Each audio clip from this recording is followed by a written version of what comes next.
it cannot work on the A due to the far rockaways.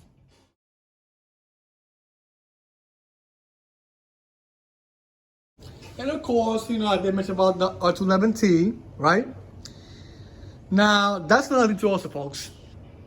But let's focus on the option one order that I was mentioning earlier, which will be an amount of 640 cars, which of course the MTA approved back on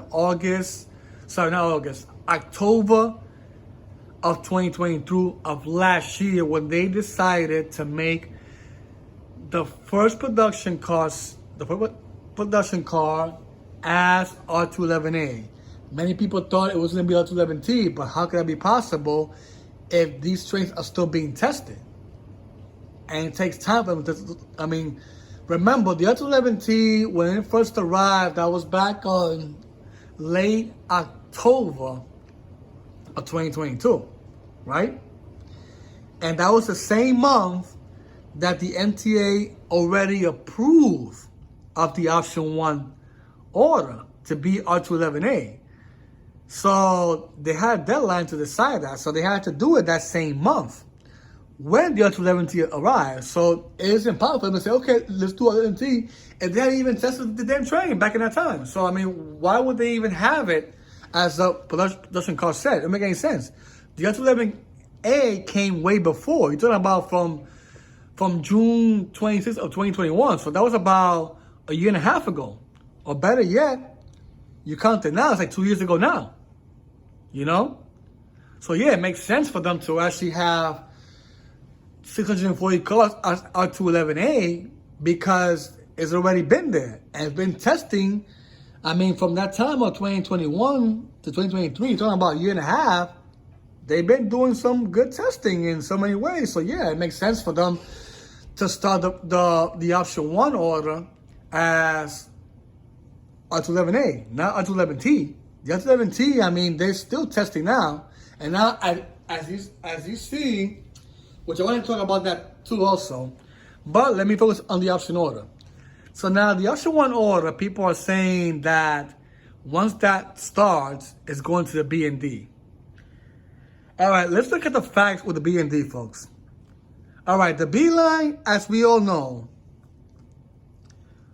runs from 145th Street all the way to Bryant Beach, I believe, right? In Brooklyn.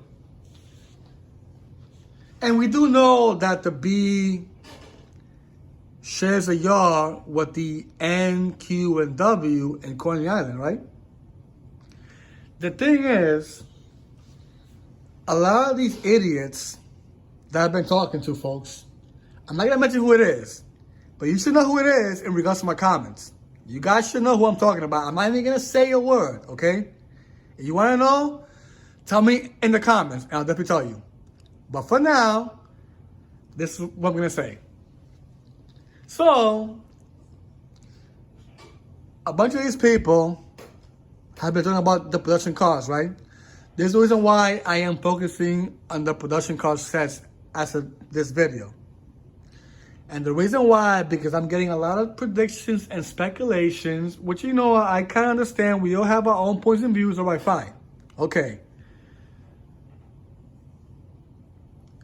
The B line, in general, it's a part-time train. It works only on weekdays from, 5:30 in the morning? All the way to 9 p.m. night? Or better yet, to 8, because remember, when it finishes the rush hour time, because remember, the B train only extends itself to the Bronx only on rush hour to help the D line. It does get busy in the Bronx too, rush hour, people come out of work, whatever, from school or whatever, business people have. Rush hour happens, all the time. It happens twice a day. That's how it is. You start from the morning and then later in the evening time. People come out of work and school. Hey, or even go to work and school in the morning. So yeah, there's gonna be rush hour time. You're gonna see more full service. That makes sense. The B line only does that when it's needed, of course. In rush hour, it has to go to the Bronx, right? It has to definitely pass 145th Street. All right, I understand. It has to, help the D. And then when it does, it becomes local. The D becomes express, actually, depending on what side. See, in the morning time, when it goes downtown, the D, then of course, the B will switch to its local side, to help it out, right? In the rush time in the morning. Well, then it's evening time, the D will switch heading uptown to the Bronx, right?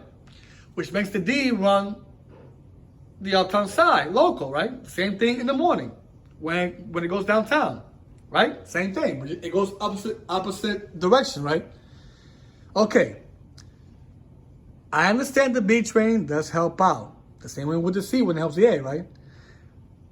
But you gotta understand the B line, once rush hour ends on the evening time, it goes back to his original stage, right? It ends at 145th Street. Once it hits 9 p.m., that train is gone. It goes back to the yard. You won't see it again to the next day. Now, some idiot folks came and said that the B is going to get the R211 all because Coney Island. Because Coney Island they need the R211a. Okay. Why in the world would the MTA put a train that's part-time, folks? Part-time. I understand it's full-time. Okay, fine. The train does not work in the weekend. Compared to the R train, folks, it works every day except late nights. The C does exactly the same thing. The M, no, because on weekends they work, but they barely work. They only work from Myrtle all the way to Metropolitan Avenue, the last stop in Queens. So it only has a couple of stops anyway. Same thing like with the 5 train from East 180th to Dye Avenue. The M acts the same way as the 5 train, if you look at it, on the weekend I'm talking about. Now, there are times the 5 train, of course, does go further than that. I guess depends on the needs of the MTA, if it has to go back to Bowling Green or if it has to help out the 2 in Flatbush. Unless the 2 cannot run over there. Or it all depends on how the MTA plans things in regards to remember, folks, on the weekends, there's a lot of construction going on weekends anyway, on the subway line. So, a lot of service changes happen on the weekends anyway. And it's slow on the weekend anyway, so that's why you see more construction going on. It may have lines going in different directions, doing a lot of switches and stuff, The B train doesn't deal with that. It doesn't work on the weekend, period. But this person came to me and said that the B train rests on the weekend, so then they could use the R211A for the NQ and W for non-CPT. If it's that case, wouldn't it make sense to put the R160 that is able to run non-CPT much more than the R211A? Remember, the R160, when it first started back in 2005, when it first entered, and then in 2006, it's when it officially started revenue service on the N line. And it also went on the A. So back on August of 2006, that's when the first R160 arrived on the N line, right? And then a few months after that, on October, it also arrived on the A. So what happened was that it did a 30-day on the N on August of 2006 as revenue testing to see how it does the 30-day, and did the same thing with the A on October too, 2006, which is the same year. It was the N and the A line, right? But that's what happened. For some reason, that it cannot work on the A due to the Far Rockaways, which we do know. In regards to the rail, the third rail in the Rockaways, they had no power whatsoever, so they couldn't run the R160 there. Whereas now we see the R211A running on the A with no problem, right? But back then it was different. The A train has some issues on that specific line when it comes to the Rockaway branch. With Leffert, it passed no problem, 2006.